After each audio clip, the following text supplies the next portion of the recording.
mengenai BRICS, kita negara berdaulat, negara besar. Negara ini, kalau Anda pernah baca saya nulis di mana di South China Sea, ya, South China Sea, saya katakan Indonesia is too big to lean to any country. Indonesia terlalu besar untuk berpihak kepada satu negara, Ya maksud saya waktu itu Cina dan Amerika. Kita tidak perlu, apalagi sekarang ini, apalagi dengan presidennya seperti Pak Prabowo, tidak perlu. Jadi kita perlu merdeka, perlu independen. Ya sedikit nakal-nakal lah, menunjukkan bahwa kita punya juga, punya say juga. Apa keuntungan kita dengan BRICS? Ya market kita lebih besar. Karena ini masalah kalau kita tidak hati-hati dengan persoalan yang ada di Tiongkok sekarang, dan juga persoalan di Eropa, di mana gas sekarang dari Rusia di stop mereka, itu akan terjadi nanti masalah krisis energi di Eropa, dan dia turunkan ke Cina, dan Cina masalah ekonominya juga sekarang lagi kurang baik, dan Amerika kita uncertainty-nya tinggi karena tarif itu yang belum jelas mau berapa persen dinaikkan oleh Presiden Trump. Jadi kombinasi masalah ini memang betul-betul kami cermatin dengan baik. Jadi itu salah satu tugas Den tadi, memberikan masukan pada Presiden dalam proses pengambilan keputusan. Dan saya kira dengan keahlian-keahlian seperti Pak Dede ini, Pak Dede masih researcher di Harvard. Ya, dia masih researcher di Harvard dan dia tinggal di sana, dan ya sekarang ini masih kita tahan-tahan di sini, dan kita punya advisory board. Advisory board, Global Advisory Board. Itu ada tadi Ruhir Sarma, penulis buku One Man Wrong with Kapitalis. Ada juga kita punya tadi Ray Dalio adalah salah satu pemain market yang sangat besar, jadi kita tahu kira-kira mau kemana arahnya. Kemudian kita juga punya dari bekas wakil Bank Sentral dari Cina.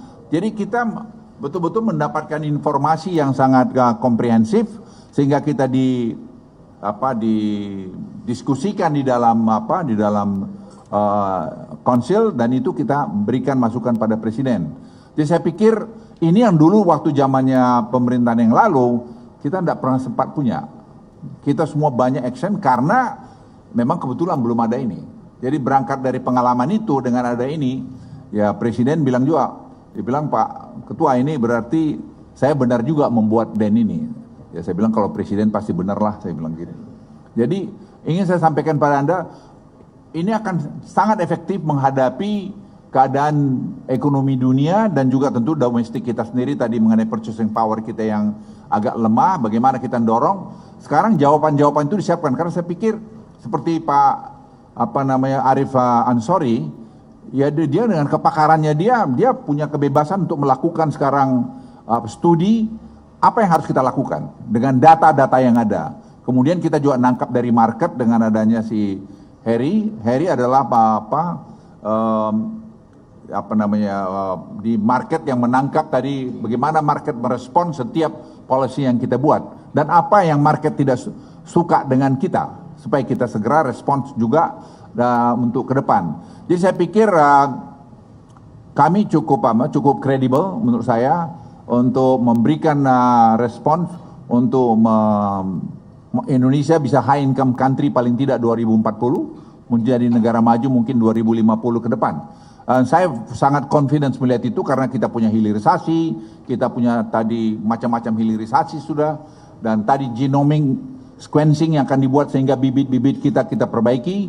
Kemarin saya juga lapor Presiden, saya beritahu Presiden kita punya kelapa sawit, yieldnya per hektar itu hanya mungkin 1,8 ton, dengan tadi pengayaan, pemurnian bibit di kelapa sawit kita bisa bikin 6 sampai 7, mungkin 8 ton per hektar.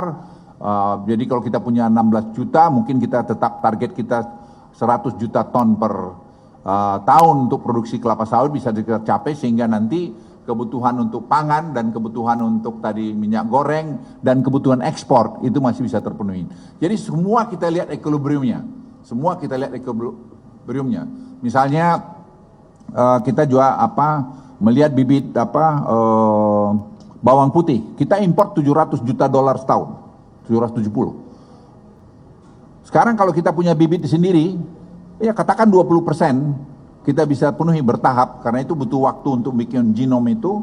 Dan genom ini teknologinya sekarang sudah jalan, sudah mulai kita kerjakan, kita bertahap. Misalnya juga kejadian kokoa itu kita butuh 800 juta. Kita hanya punya 2 juta, lainnya kita mesti impor. Itu semua uang, dan kualitasnya bukan kualitas yang bagus. Nah sekarang kita akan lahirkan itu semua. Sekarang ungguin nanti wartawan bisa, presiden sudah mau meninjau pusat researchnya itu di herbal itu dan hortikultura di Humbang Hasudutan. Saya minta masih 2 bulan biar kita sempurnakan sebelum nanti presiden ke sana. Jadi kita tidak perlu lagi hanya bilang Thailand aja. Indonesia juga punya